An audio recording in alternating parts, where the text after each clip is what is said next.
But first, I just want to thank everybody. This little scandal that somebody tried to start about me last, like a week or so ago, the support that my viewers gave, whether I did the rebuttal or not, was incredible. It was beautiful. It's like, it's so touching that my viewers are so like into setting people straight or just supporting me. It's just beautiful. It means a lot to me. Recognize yourself or lose it all. Either way, fucking own it, bitch. Love you, Rebecca. You know, it takes a lot of courage to do that. It takes a special person. So I just want to thank all the interviewees that I've either found on my own or people that have emailed us and come in. And we're flying people in from all over the country sometimes. So. Million views recently, I think a month ago or so. So 5 years in. I'm not impressed.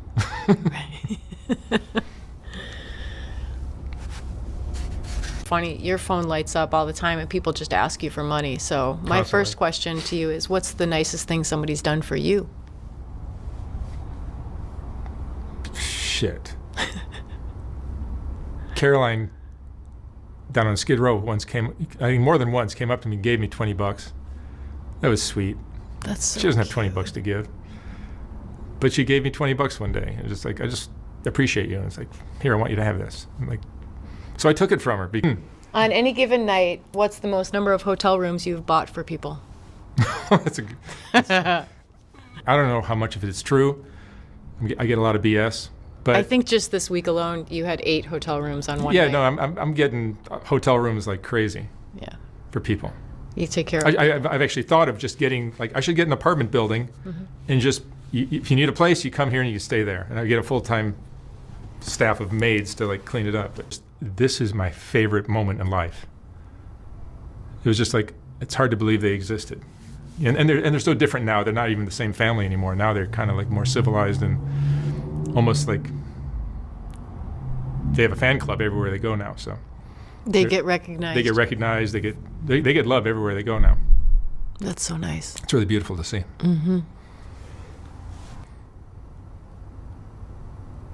Because I'm dealing with so many people that are just they're not like you and me mentally. They're mentally unstable. They've got issues going on. Sometimes they're con artists. Sometimes they're hustlers. Sometimes there's threats of, could be anything from violence to getting robbed to anything.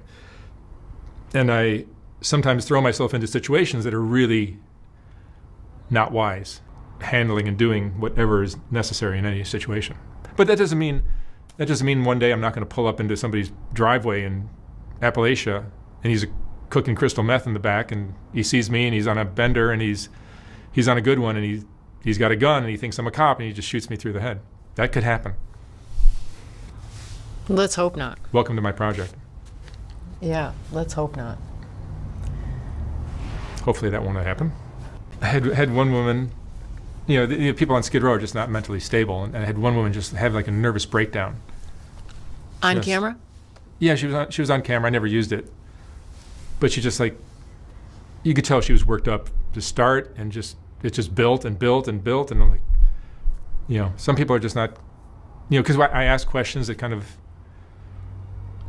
trigger. People say these questions are traumatizing, but these people beg me to come back. Everybody always writes me or contacts me or comes to see me. I would love to come back and do it again. So how traumatizing is that? But it was traumatizing, it seems, for this one woman.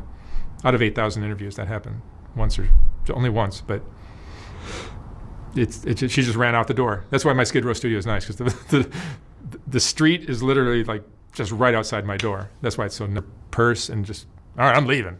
So she left. And then we realized the camera was gone. But I got it back. How'd you get it back? I'm just a miracle worker. You are a miracle worker. I make crazy shit happen. I love that about you, Mark. I really do. You've seen me do some crazy things over the years. It's never a boring day at Soft White. Yeah, we have some crazy days here. What's the craziest thing you've ever done? In or outside of Soft White Underbelly? Well, no, there's some things that you and I know about that I don't think is meant for the public. I just thought I'd ask. No, I don't know. Some of the controversy. We do have a couple of subjects as of late that have some controversy. Which ones? Well, Nova, Oh, the 13-year-old prostitute. who's now 14. Yeah, I mean, apparently. I'm not going to sit here and defend myself. These videos are not about, the people. I get criticized. Oh, you're Exploiting. photographing or you're exploiting a 13-year-old. These people come to me. They say, hey, I want to do an interview. And I say, sure, come on in. I'll pay you this. And we negotiate and we do it. I got her mom's consent.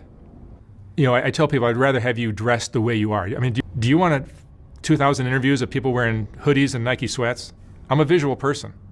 And I would much rather have them.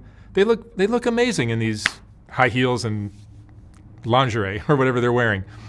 I would rather have that because that's how they're working. That's how they're making money. And what I'm trying to show us, the purpose of this channel is to show us, it's a mirror on our society. I'm showing us what we have built, what we've created. This is the society we've created. We have 13-year-old girls on the street.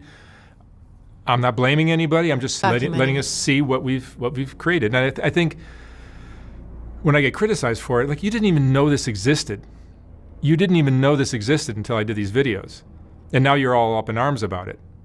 I could have just not done these videos and it would be flourishing in the dark and no one would know about it. So now it's exposed and I get criticized. Fantastic. Yeah, she was great. Great interview. One of my favorites. You got to remember, I'm a photographer. I'm not an interviewer. I mean, maybe I'm doing interviews, but I still consider myself, I'm just doing photographs, and these interviews are just like a backstory for the photographs. Now, I understand they are hair-raising and triggering insights that he's sharing sometimes that piss people off. I never saw, I think his first video had more comments per view than any video I think I'd ever done on my channel. It could be different now. I don't know if things have calmed down, but he had so many comments because people were so worked up over what he was saying. I just find him fascinating. I don't believe he is pro-male. He has mostly male clients. I'll give him that. But I think his insights, what he shares, they're close to the truth, or they probably are the truth. And I've seen her sober up for a day or two or three, and then she just runs away. Yeah, it gets really discouraging. Mm-hmm. It gets super discouraging with Rebecca sometimes. And I see the potential. I've talked about that before. I'm not going to harp on that. But like my ability to be patient and hopeful with Rebecca sometimes just wears thin. It's different. It's just not legal. Different amounts of patience with people like that.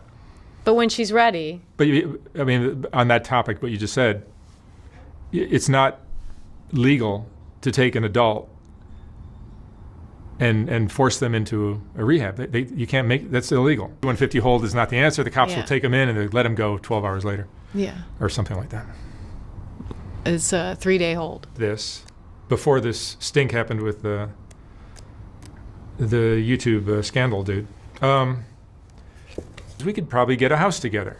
But around the same time, you'll notice in the videos, there were these peripheral family members that started coming around. And these people constantly hound me for money. I won't name any names, but there's a lot of them. And they just, I suspect there's something going on that we don't see. And I'm across the country, so I can't tell what it is. But it just seemed like there's something shady going on. I don't know what. Nobody needs to spend $100,000 when you live in the mountains of West Virginia.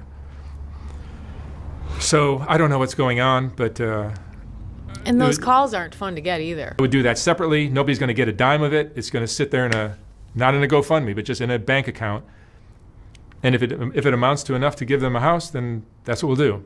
But if not, I'm just selling some books, and who knows what we'll do.